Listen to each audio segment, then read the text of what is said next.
किया मीठा। ये बात समझनी होगी। तो हम लोग छोटी छोटी प्रतिकूलता, छोटी छोटी बात में जो परास्त होते हैं, हार जाते हैं, थकित हो जाते हैं, यहां तक कि अपने जीवन को नष्ट करने की सोच लेते हैं, ये सब भक्ति विहीन जीवन है। अगर भक्ति युक्त जीवन हो तो बड़ी से बड़ी प्रतिकूल परिस्थिति में भी आप आनंदित होकर मुस्कुराकर कि यार जैसे दिन नहीं टिका तो रात नहीं टिकेगी, दिन आएगा। ऐसे ही सुख नहीं टिका तो दुख भी नहीं टिकेगा, सुख आएगा। हम आगे बढ़ते हैं, हम दुख में डूबते नहीं हैं। लेकिन अगर भरोसा भगवान का नहीं, भजन नहीं, अध्यात्म नहीं, तो ऐसी सोच हमारी निगेटिव हो जाती है, ऐसी ले गई कि इतने दिव्य शरीर को, दुर्लभ देह मनुष्य को वो नष्ट कर देता है। इसलिए भगवान की भक्ति में अपार बल है, पर हम वहां तक पहुंचे, भक्ति के बल तक पहुंचे। अभी तो भक्ति की शुरुआत ही नहीं हुई है। जो भक्ति की शुरुआत है, अभी ककहरा नहीं आया भक्ति का। और जब भक्ति का ज्ञान आ जाएगा तो आरा चला दिया जाए तो भी वो अपनी निष्ठा से नहीं हटेगा। आप सोचो, भक्ति का रंग, 5 वर्ष का बालक प्रहलाद अग्नि में जलाया जा रहा है, विष पिलाया जा रहा है, लेकिन हरि हरि हरि दूसरा शब्द नहीं निकला। अभी भक्ति का रंग अपने लोगों को, अभी तो भक्ति के नाम पर हम सुख भोग रहे हैं। भक्ति का रंग तो तब आएगा जब दुख पे दुख, दुख पे दुख हो और हम हरि हरि राधा राधा राम राम इसके सिवा निकले ना, तब माना जाएगा रंग। अभी रंग तो कहा है। प्रेम जब उदय होता है तो वो दुख और गमों की परवाह नहीं करता। अगर दुख और गम की परवाह होती तो प्रेमी नहीं कहा जाता। प्रेम का मतलब क्या होता है? अपने प्यारे के लिए हर कष्ट सहना। तो अभी अभी आनंद आ जाए, जब प्यारे के द्वारा दिया हुआ कष्ट है तो बहुत आनंद प्राप्त होता है। तेरा किया मीठा लगे, बस ये बात समझ लिया। अभी भक्ति का रंग आया नहीं है, इसलिए आप ऐसा बोल रहे हैं। अमरीक जी यूएस से, वाहेगुरु जी का खालसा। वाहेगुरु जी। महाराज जी, गुरु ग्रंथ साहिब जी में साधु जनों की संगति महिमा बहुत सुनी है महाराज जी। आप जी की संगत यूट्यूब पर करके अकाल पुरख जी बहुत करीब लगते हैं महाराज जी। अब बुरे काम करने को मन नहीं करता, क्या करूं कि प्रीति बन जाए? ध्यान धरते समय कौन कौन सी बातें ध्यान रखूं? निष्कामता, दया, संतोष, प्रेम, नम्रता आ जाए महाराज जी। गुरु पिता बख्श लें। एक पकड़ ले तो सब आ जाएगा। यदि हमारी कोई भी श्वास वाहेगुरु के सुमिरन के बिना ना जाए तो सब आ जाएगा अपने आप। निष्कामता आ जाएगी, शांति आ जाएगी, सब। श्वास श्वास सुमिरन करे, दुविधा रहे न कोई। हर श्वास में अगर नाम जब चल रहा है तो दुविधा रहे न कोई। हर सद्गुण दैवी संपदा सब कुछ आ जाएगा। नाम श्वास दो बिलक चलत है, इनको भेद न मोको भावे। श्वास ही नाम, नाम ही श्वासा, नाम श्वास को भेद मिटावे। रोम रोम जब रग रग बोले तब स्वाद नाम को पावे। हर श्वास में 10 नाम 20 नाम घसीटते चले गए और खूब नाम जब करे। अभी देखो दैवी संपदा अपने आप प्रकाशित हो जाएगी। निष्कामता, संतोष, परम शांति, आनंद, आह्लाद, दया, ये सब दैवी संपदा अपने आप आ जाएगी जब नाम जप निरंतर चले। नानक नाम जहाज है, चढ़े सुतर पार। जो नाम रूपी जहाज पे चढ़ गया वो भव समुद्र से पार हो गया। निरंतर नाम रूपी जहाज पे चढ़ने का मतलब है निरंतर नाम जप करना। कोई नाम जहाज थोड़ी कि हम ऐसे जाके बैठ जाएंगे। नाम में बैठने का मतलब है हर समय वाहेगुरु वाहेगुरु वाहेगुरु वाहेगुरु। हर समय हमारे अंदर श्वास श्वास में अधिक से अधिक नाम जप चले, इसी से सब कुछ प्राप्त हो जाएगा। गुरुवाणी का पाठ करो और वाहेगुरु का सुमिरन करो, उन्हीं की कृपा से सब सद्गुण आ जाएंगे। खान पान पवित्र होना चाहिए। अगर खान पान अशुद्ध है, आचरण अशुद्ध है, तो ऐसा मानो जैसे घड़े को हम भरना चाहते हैं लेकिन आज नीचे से कई छेद हैं तो घड़ा भरेगा नहीं। ऐसे यदि पाप कर्म हो रहे हैं और अपवित्र भोजन हो रहा है और आप नाम जपने की चेष्टा कर रहे हैं तो सफल नहीं होंगे।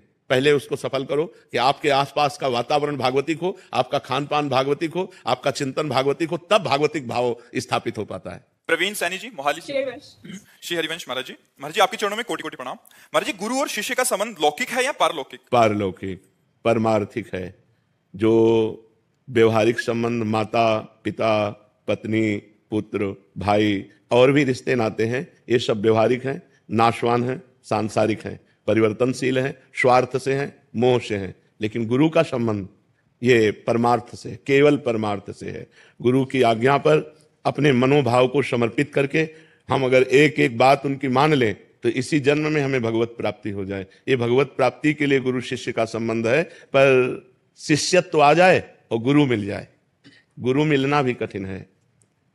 दंभ और पाखंड और कपट छल का तो बहुत नाटक चल रहा है, लेकिन वास्तविक जिसने भगवान को प्राप्त कर लिया है या जो भगवान की प्राप्ति के मार्ग में तन्मय है, ऐसे संत का, ऐसे भक्त का, ऐसे उत्तम कोटि के साधक का यदि हमें सानिध्य मिले तो ही हमारा भगवत मार्ग प्रशस्त हो।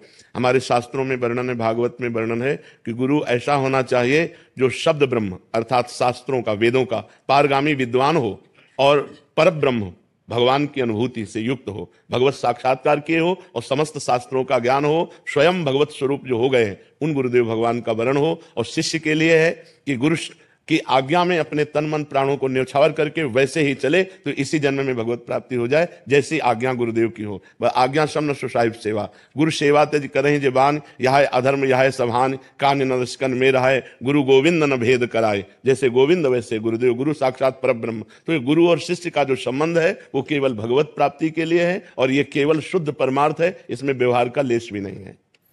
हरजीत कौर जी, वाहिगुरु जी का खालसा, वाहिगुरु जी की फतेह। महाराज जी, जिन प्रेम किया तिन ही प्रभु पाए। महाराज जी, वाहिगुरु जी ने कृपा करके यूट्यूब के जरिए आपसे मिलाया। वाहिगुरु जी की प्रीत से खींचे खींचे हम आपसे मिलने आ गए। आप जी उनसे मिला दो। नाम जप समय जितना होता है उतना कर सकते हैं, कम हो रहे हैं पर पूरी तरह से नहीं। मतलब नाम जप कह रहे हैं कि नाम जप जितना कम हो रहा है बट जैसा चाहिए वैसा नहीं। आप जी द्वारा बताए हुए बिंदु पर ध्यान लगाने का अभ्यास भी शुरू किया है, कह रहे प्रयास रहता है अपनी तरफ से, बट जो एक और तड़प चाहिए, प्रीति चाहिए, वो कैसे मिलेगी महाराज जी? ऐसे अल्पाहार करो, थोड़ा भोजन करो, मौन का आश्रय लो, 5 घंटे सो, 5 घंटे से ज्यादा नींद नहीं, पवित्र आहार, अल्पाहार लो। अल्पाहार का मतलब भूखे भी नहीं रहना और छकना भी नहीं है, और हर समय मौन रहने से हमें भजन का ज्यादा अभ्यास होगा। अब जैसे दिमाग है ना, ये उड़ रहा है। अब जब अपनी बात बताए ना, हमारी खोपड़ी जैसे साए मचा है एकदम दिमाग में। और जैसे बचपन से इस मार्ग में रहे तो साए जैसे, मतलब बस चुप होने की जरूरत है, बस चल रहा है।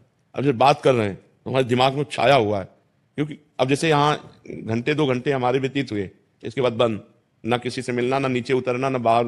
अगर हम किसी चीज का अपने में बसाना चाहते हैं तो उसके लिए हमको समय देना। एक वैज्ञानिक जब किसी बात की शोध करता है तो बहुत एकाग्र, एकांत, शांत, उसी में लगन लगाएगा। हम तो परमात्मा की शोध कर रहे हैं, हम तो वाहिगुरु की शोध कर रहे हैं, उनको प्राप्त करना चाहते हैं। तो हमारी लगन ना हमारे देह में लग पावे, ना देह संबंधियों में लग पावे, ना भोगों में लग पावे, केवल वाहिगुरु में लगे तो अभी तन्मयता हो जाए। तन्मया स्थिति जब तक नहीं आएगी तब तक बात नहीं बनती। तो हमें हर समय अपने गुरुदेव में, अपने इष्ट में लगे रहना है और जबान चलाते रहना है। जैसे अब हम उपांशु जप कर रहे हैं, मानसिक नहीं,